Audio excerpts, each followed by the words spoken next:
भावनिक आरोग्याचं रहस्य काय आहे?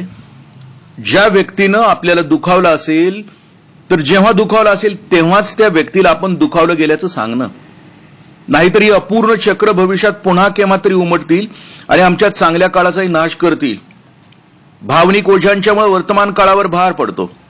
वर्तमान काळातल्या कोणत्या तरी संप्रेरकामुळे तो आम्हाला आपलं चक्र पूर्ण न करता दबलेल्या भावनांची आठवण होते आणि जुन्या भावना पुन्हा जाग्या होतात.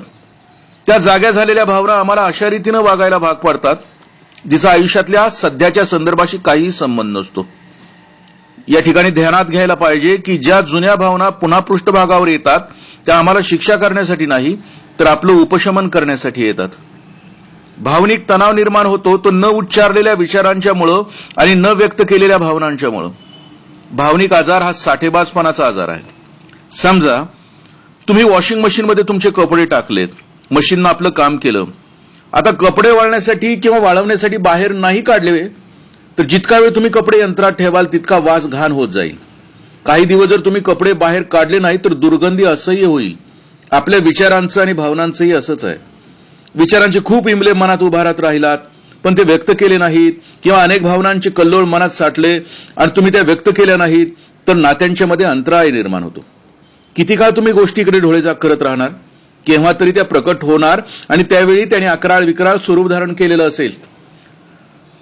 पण बोलून न दाखवलेल्या विचारांची किंवा व्यक्त न केलेल्या भावनांची अपूर्ण चक्र आपल्या आयुष्यात बनून राहतात. अपूर्ण चक्र अर्धसुप्त मनात जिवंतपणे रेंगाळत राहतात. रेंगाळणारी अपूर्ण चक्र चष्म्यावरच्या ओरखड्याप्रमाणे असतात. अशा चष्म्यातून जे पाहावं ते ओरखडे पडल्यासारखंच दिसतं.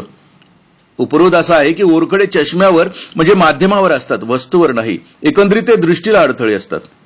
जेव्हा तुम्ही तुमचे विचार आणि भावना उत्स्फूर्तपणे व्यक्त करत नाही तेव्हा त्यांच्यात विकृती निर्माण होते. तुमच्या दबलेल्या भावना गोंजारण्यासाठी तुम्ही सत्याची अतिशयोक्ती तरी करता किंवा उनोक्ती तरी करता. जेव्हा एखाद्या सत्याला तुम्ही तोंड देऊ शकत नाही तेव्हा तुम्ही त्याचं अस्तित्वच नाकारता.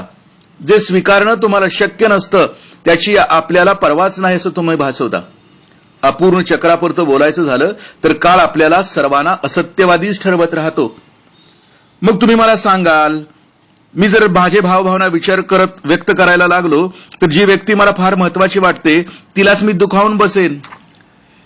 मग मला सांगावं लागेल की तुम्ही जर भावना व्यक्त केल्या नाहीत तर तुम्ही कालांतरानं त्या नात्यालाच दुखवून ठेवाल. असं व्हायला नको. आपण उत्तर बनू शकलो नाही तरी किमान सांत्वना तरी बनू शकतो. आपण मदत भले नाही करू शकलो तरी इजा निदान पोचवायला तर नको. आपण प्रश्न सोडवू नाही शकलो हरकत नाही, निदान प्रश्न निर्माण तरी करायला नको. आपण गतिवर्धक बनू शकलो नाही तरी गतिरोधक नक्कीच बनायला नको. डोकेदुखीला कारण होण्यापेक्षा घायाळ आत्म्यांसाठी आम्ही वेदनाशामक मलम बनू शकू. शब्दामध्ये आणि कृतीमध्ये आम्ही सहानुभाव भरूया, सहाय्य करूया प्रत्येक माणसाला आपली उत्तरं शोधण्यासाठी आणि होऊन जाईल मग आपले जग आपल्या सगळ्यांच्या अंकित. जर असं राहिलो आम्ही मुक्त राहिलो, भावनांचा निचरा झाला, मोकळं मन सगळ्यांना स्वीकारत राहतं आणि खूप उत्कृष्ट दिव्य असा प्रतिसाद देत राहतं. त्या निर्मळ आणि स्वच्छ आणि पवित्र मनासाठी मनापासूनच्या शुभेच्छा. जय हो, मंगल हो.